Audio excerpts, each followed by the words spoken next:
length of this lock and beyond the gates at both ends are large tunnels with large valves located inside each end.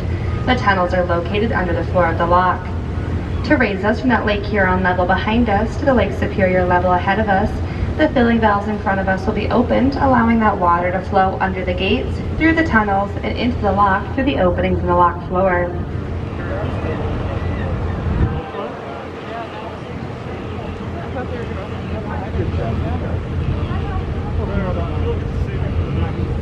So the water's not changing to any of that nothing is just kind of like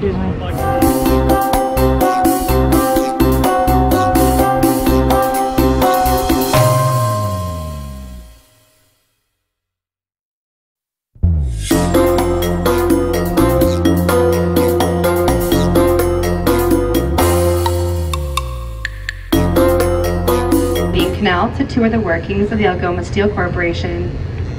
We're now on the Upper St. Mary's River, and it's still 16 miles ahead of us to Lake Superior.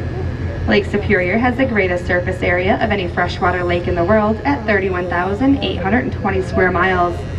Lake Superior contains 2,900 cubic miles of water, or to put it simply, there's enough water in Lake Superior to cover the entire landmass of North and South America to a depth of 12 inches.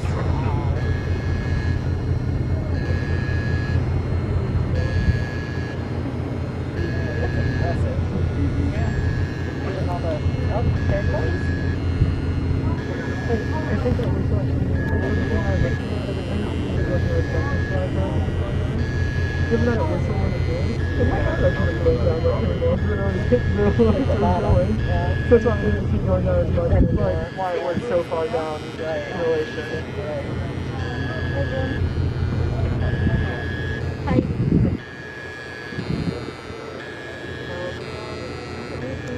Ever get to see a steelworks? Yes, please. Okay.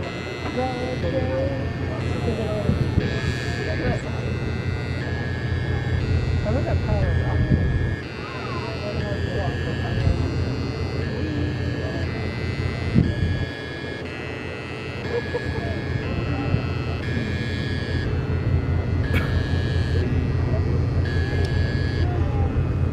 That looks like a meaningful pile of rock. Where? There.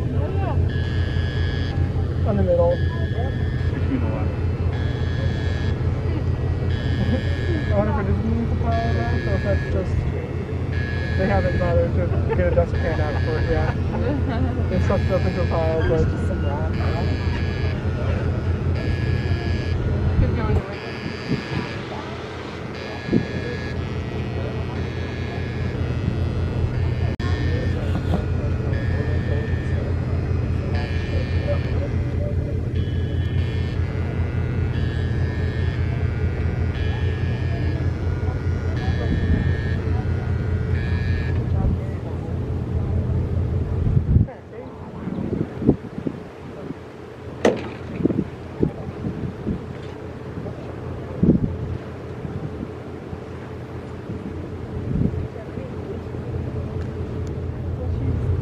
Now the boom is going up. That was down to protect the locks.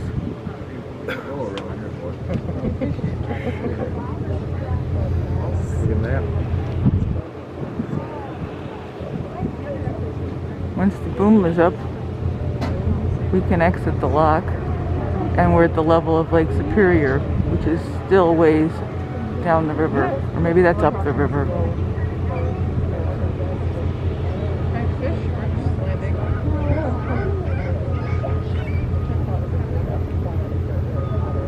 And then we'll go under the International Bridge, which is the bridge between both of the Sault Ste. Marie's, with Michigan on the south side, which is the left, and Ontario, Canada, on the right side, which is the north. And interestingly, there's like 70,000 people in the Ontario side, and in the city on the US side, there's 13,000.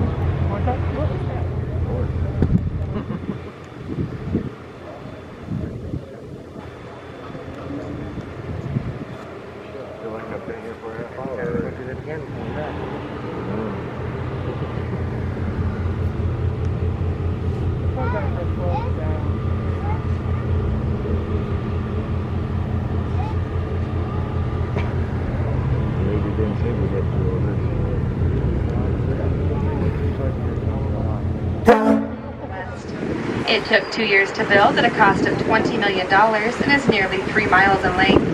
It connects Sault Ste. Marie, Michigan to our left with Sault Ste. Marie, Ontario, Canada to our right. The clearance from the bridge to the water is 124 feet.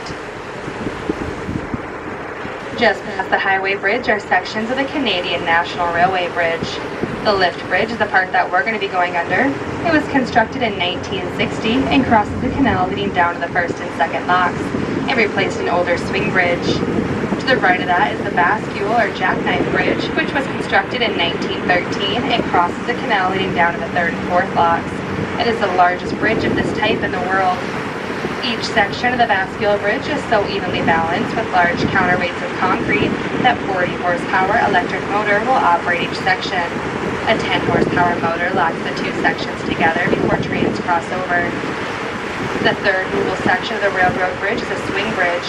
It was constructed in 1887 and crosses the canal leading to the Canadian Lock, which we'll pass by in just a little bit. Together, these bridges are used about 4 times a day.